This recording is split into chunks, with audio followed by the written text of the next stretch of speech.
امام ابو حنیفہ رحمۃ اللہ علیہ 80 ہجری میں پیدا ہوتے ہیں، 150 ہجری میں 70 سال کی عمر میں کوفہ میں انتقال کرتے ہیں۔ حضرت امام ابو حنیفہ رحمۃ اللہ علیہ فرماتے ہیں، حرام علی من لم یعرف دلیلی ان یفتی بکلامی، عقد الجید صفحہ نمبر 70۔ میرے قول پر فتویٰ دینا حرام ہے جب تک میری بات کی دلیل معلوم نہ ہو۔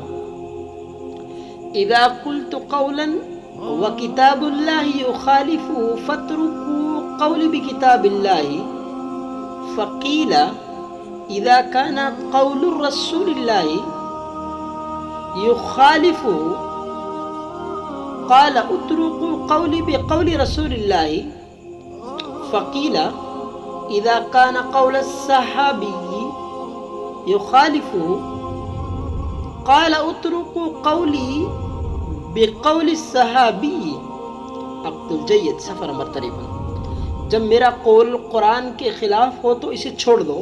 لوگوں نے پوچھا جب آپ کا قول حدیث کے خلاف ہو؟ فرمایا اس وقت بھی چھوڑ دو۔ پھر پوچھا گیا جب صحابہ کے فرمان کے خلاف ہو تو کہا تب بھی چھوڑ دو۔ اذا رأيتم كلامنا يخالف ظاهر الكتاب والسنة فاعملوا بالكتاب والسنة واضربوا بكلامنا الحائط، عقد الجید صفحہ نمبر 53۔ جب دیکھو کہ ہمارے قول قرآن و حدیث کے خلاف ہیں تو قرآن و حدیث پر عمل کرو اور ہمارے اقوال کو دیوار پہ دے مارو۔ حضرت امام ابو حنیفہ رحمۃ اللہ علیہ کا یہ قول آب زر سے لکھنے کے لائق ہے۔ فرماتے ہیں، اذا صح الحدیث فهو مذہبی، عقد الجید، صحیح حدیث ہی میرا مذہب ہے۔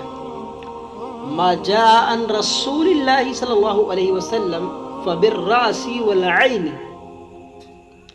جفر الامانی، جو حدیث سے ثابت ہو وہ سر آنکھوں پر ہے۔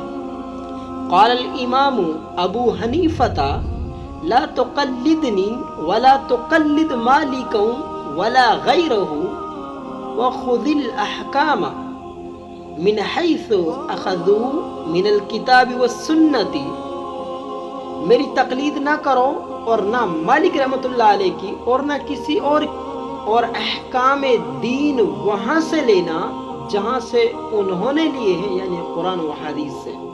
ان اقوال سے یہ بات روز روشن کی طرح صاف ظاہر ہے کہ حضرت امام ابو حنیفہ رحمۃ اللہ علیہ کا عقیدہ و مذہب قرآن و حدیث سے ہے۔ جو مسئلہ صحیح حدیث سے ہو وہ قابل عمل ہے۔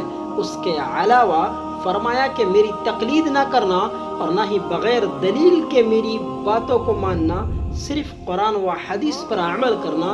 امام موصوف نے کتنی حق بات کہی ہے۔ اللہ تعالیٰ ان کی قبر کو نور سے بھر دے، آمین ثم آمین۔